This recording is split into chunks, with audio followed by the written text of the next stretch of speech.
From late summer to early spring the next year, I lived at the Morisaki bookshop. I spent that period of my life in the spare room on the second floor of the store, trying to bury myself in books. The cramped room barely got any light, and everything felt damp. It smelled constantly of musty old books. But I will always remember the days I spent there, because that's where my real life began.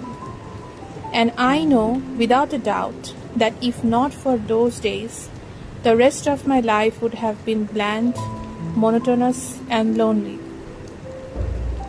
The Morisaki bookshop is precious to me. It's a place I know I will never forget. When I close my eyes, the memories still come back to me so vividly. Hello everyone, Assalamu alaikum. চলে এসেছি বর্ণমালা page থেকে। আশা করি সবাই ভালো আছেন, সুস্থ আছেন এবং অনেক অনেক বই পড়ছেন। আজকের এই মেঘলা মেঘলা দিনে, বৃষ্টি আসতে পারে এরকম দিনে আমি সুন্দর দুটি বইয়ের ভিডিও নিয়ে চলে এসেছি। যে বই দুটি আপনাকে এরকম মেঘলা দিনে, এরকম বৃষ্টি স্নাত দিনে খুব কমফোর্ট, খুব শান্তি, খুব স্বস্তি দিতে পারে। আপনারা নিশ্চয়ই বইয়ের ভিডিও দেখেই বুঝতে পারছেন আমি কোন দুটি বইয়ের কথা বলছি। বইয়ের নাম, ফার্স্ট বইটির নাম ডেইজ অ্যাট দ্য মরিসাকি বুকশপ, যেখান থেকে আমি আমার ভিডিওটি শুরু করলাম, যেখানে একটা অংশ পড়ে আমি ভিডিওটি শুরু করলাম। ডেইজ অ্যাট দ্য মরিসাকি বুকশপের লেখক সাতোশি ইয়াগিসাওয়া। এটা একটা জাপানিজ বুক, রাইটার জাপানিজ। বইটা খুবই খুবই কিউট একটা বই, খুবই সুন্দর, খুব সহজ সরল একটা গল্প নিয়ে লেখা বই। যে গল্প আপনাকে পরিবারের গল্প, ভালোবাসা, নতুন শুরু এবং শান্তির কথা বলবে, শান্তির গল্প বলবে, যেটা কিন্তু এখন যে অস্থিরতা চলছে আমাদের চারপাশে, যে অশান্তি, অস্থিরতা, যুদ্ধ, বিগ্রহ, নিপীড়ন, নির্যাতন, এইসবের মাঝে আপনাকে এক টুকরো শান্তি এনে দিবে। এই বইটা লেখকের লেখা প্রথম বই, সাতোশি ইয়াগিসাওয়ার লেখা প্রথম বই। লেখক জন্মগ্রহণ করেন 1977 সালে চিবায়। এটাই তার ডেবিউ নভেল। সো এই বইটি এত পপুলার হয়, তার প্রথম বইটি যখন এত পপুলার হয় তখন আপনি বুঝতেই পারছেন যে লেখক কত ট্যালেন্টেড, লেখক কত সুন্দর করে শান্তির গল্প, নতুন করে বেঁচে ওঠার গল্প বলতে পারেন। এই বইটা দারুণ সাড়া ফেলে প্রকাশের পরপরেই, এবং জাপানে এটা শিয়েদা পুরস্কার পায়, যেটা বইয়ের জন্য একটা খুবই প্রেস্টিজিয়াস পুরস্কার। বইটাতে একটা মেয়ের মন খারাপ থেকে, দুঃখ থেকে, কষ্ট থেকে নতুন করে বেঁচে ওঠার গল্প বলা হয়েছে। এই বইয়েরই একটা সেকেন্ড পার্ট আছে, যেটা একই লেখকের লেখা। এইটার সেকেন্ড পার্ট বইটার নাম মোর ডেইজ অ্যাট দ্য মরিসাকি বুকশপ। তো আপনারা দেখতেই পাচ্ছেন বইগুলোর প্রচ্ছদ কিন্তু খুবই সুন্দর, আমার খুবই পছন্দ হয়েছিল। বইয়ের কভার দেখে আমি বইটির প্রেমে পড়ে যাই, লাভ এট ফার্স্ট সাইটের মতো। তো আমি তখনই ডিসিশন নেই যে গল্পটা আমার যেমনই লাগুক আমি বইটি কিনে অবশ্যই পড়ে ফেলব, এবং হোপফুলি খুবই আশাপ্রদভাবে আমি বইটি পড়ি, এবং আমি হতাশ হইনি। কিন্তু বই দুটি আমার খুবই ভালো লাগে। এই প্রথম বইটা, যেটা ডেইজ অ্যাট দ্য মরিসাকি বুকশপ, এইটা আমি এক সপ্তাহের মধ্যে শেষ করে ফেলি। আমার বইটা এত ভালো লেগেছিল। এটা প্রথম প্রকাশিত হয় ইউকেতে 2023 সালে,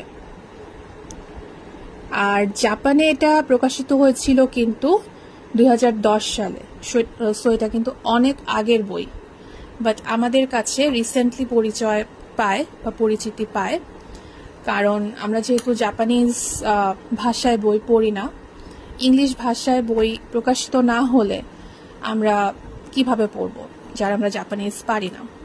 তো যখন ইউকেতে প্রকাশিত হলো 2023 সালে, তখন থেকে কিন্তু বইটা পরিচিতি পায় এবং সবার মাঝে গ্লোবালি ইন্টারন্যাশনালি সব পাঠকের কাছে বইটা দারুণ দারুণ সাড়া ফেলে। তো এই বইটা আমার খুবই ভালো লেগেছে, আমিও খুব শান্তি পেয়েছি বইটা পড়ে, একটা খুব রিল্যাক্সিং সুদিং একটা ফিলিং পেয়েছি, যেটা আসলে অনেক বইয়ের মধ্যেই পাওয়া যায় না। বিশেষ করে আপনি যদি থ্রিলার পড়েন, হরর পড়েন, সেই বইগুলোর মধ্যে কিন্তু এই ফিলিংটা পাবেন না। এরকম কন্টেম্পোরারি বইয়ের মধ্যেই কিন্তু আপনি, বিশেষ করে জাপানিজ বা কোরিয়ান রাইটারদের বইগুলোর মধ্যে এই ফিলটা পাওয়া যায়। তো আমি অবশ্যই আপনাকে রিকমেন্ড করব এই বইটি পড়ুন। এই বইটি পড়ে আপনি পরের বইটি অবশ্যই পড়বেন, যেটা হচ্ছে মোর ডেইজ অ্যাট দ্য মরিসাকি বুকশপ। এই বইটাও সাতোশি আগিসাওয়ার লেখা। এই বইটা প্রকাশিত হয় বিভিন্ন কান্ট্রিতে। তো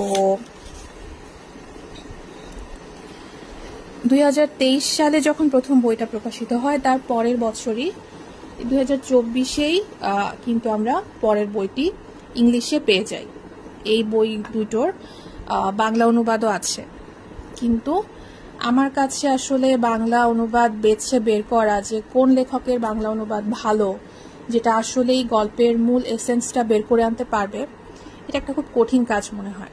কারণ অনেস্টলি স্পিকিং, সব অনুবাদক ভালোভাবে গল্পের মূল ভাবকে একদম ইনট্যাক্ট রেখে, গল্পের মূল ভাবকে বিকৃত না করে অনুবাদ করতে পারেন না। তো এই জন্য আমি চেষ্টা করি যে বইগুলো ইংলিশে পাওয়া যায় সেই বইগুলো ইংলিশেই পড়ে ফেলতে। তো যারা আপনারা ইংলিশে বই পড়তে কমফোর্টেবল ফিল করেন না, তারা কিন্তু বই দুটোর বাংলা অনুবাদ সংগ্রহ করে পড়ে ফেলতে পারেন। মোর ডেইজ অ্যাট দ্য মরিসাকি বুকশপও আপনার খুব ভালো লাগবে।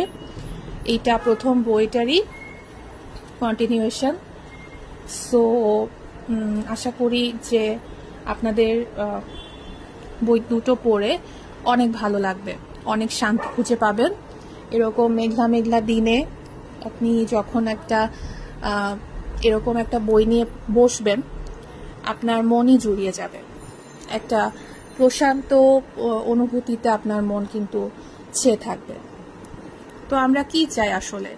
জীবনটা খুব ছোট, আমরা অশান্তি, অনাচার, যুদ্ধ, বিগ্রহ এইসব চাই না, আমরা কোলাহল চাই না, আমরা কিন্তু এক টুকরো শান্তি খুঁজে ফিরি। তো এই শান্তি খুঁজে ফেরার অভিযানে এরকম বই যদি আপনার সঙ্গী হতে পারে, আপনি যদি এরকম একটা বই নিয়ে কোথাও বেড়াতেও যান, সেখানেও যদি এরকম একটা বই নিয়ে আপনি এক কোণে বসে পড়েন, আপনার কিন্তু অনেক ভালো লাগবে। আপনার সারা বছরের বা সারা মাসের স্ট্রেস কিন্তু দূর হয়ে যাবে এক নিমিষে। সো আমি অনুরোধ করব এই দুইটি বই সংগ্রহ করে আপনারা পড়ে ফেলুন। আর আপনারা আমার কাছে কোনো বইয়ের রিভিউ যদি জানতে চান, স্পেসিফিক কোনো বই হোক, স্পেসিফিক কোনো জনরা হোক, অবশ্যই আমাকে বলবেন। আমি চেষ্টা করব সেরকম বই সংগ্রহ করে, আমার কাছে যদি সেরকম বই থাকে, সেটা রিভিউ করতে। তো আপনারা আমার পাশে থাকবেন, সঙ্গে থাকবেন, আমার ভিডিও দেখবেন। ভুল ত্রুটি আছে, আমার ভিডিও হয়তো বা আপনাদের কাছে আপ টু দ্য মার্ক মনে হয় না, কিন্তু আমি চেষ্টা করে যাচ্ছি নিজেকে সংশোধন করার, ভিডিওর কোয়ালিটি সংশোধন করার। সো আপনাদের যে কোনো সাজেশন, যে কোনো উপদেশ খুবই ভালোভাবে গ্রহণযোগ্য আমার কাছে। আপনারা আমাকে জানাবেন আপনারা কিভাবে ভিডিও দেখতে চান, কীরকম বইয়ের রিভিউ দেখতে চান। আমি সর্বোচ্চ চেষ্টা করব সেরকম বই নিয়ে আপনাদের সামনে আসার। তো আজ এ পর্যন্তই। ভালো থাকবেন, সুস্থ থাকবেন, বেশি বেশি বই পড়বেন, আর অবশ্যই মনের শান্তিতে থাকবেন। ধন্যবাদ।